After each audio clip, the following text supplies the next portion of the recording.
معاملہ جسے تاریخ کے ہر گمراہ ذہن نے اپنا سہارا بنایا، وہ فلسفہ جس کے ذریعے ہر نفس پرست شخص نے اپنی غلطیوں کا بوجھ کسی اور کے کندھوں پر ڈال دیا، یہ وہ استدلال، یہ وہ دلیل ہے جس میں ہم اپنی کوتاہیوں، گناہوں اور کمزوریوں کو اپنی غلطی نہیں بلکہ تقدیر کی ناگزیر لکیریں سمجھ کر اپنے ضمیر کو سلا دیتے ہیں۔ ذرا غور کیجئے، اگر انسان کے پاس برائی کرنے کا اختیار نہیں تو اس کا مطلب یہ بھی ہوگا کہ اس کے پاس اچھائی کرنے کا اختیار بھی نہیں۔ پھر تو نہ اس کی نیکی کا کوئی صلہ ہونا چاہیے، نہ ہی اس کی بدی پر کوئی سزا۔ پھر نیکی نیکی نہیں رہتی۔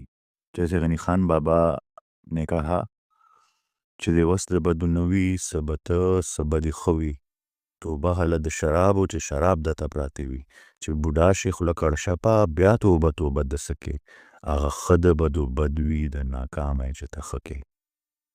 جب آپ مجبوری سے آپ کے پاس اختیار ہی نہیں اور اچھائی کر رہے ہیں، پھر اس اچھائی کا فائدہ کیا؟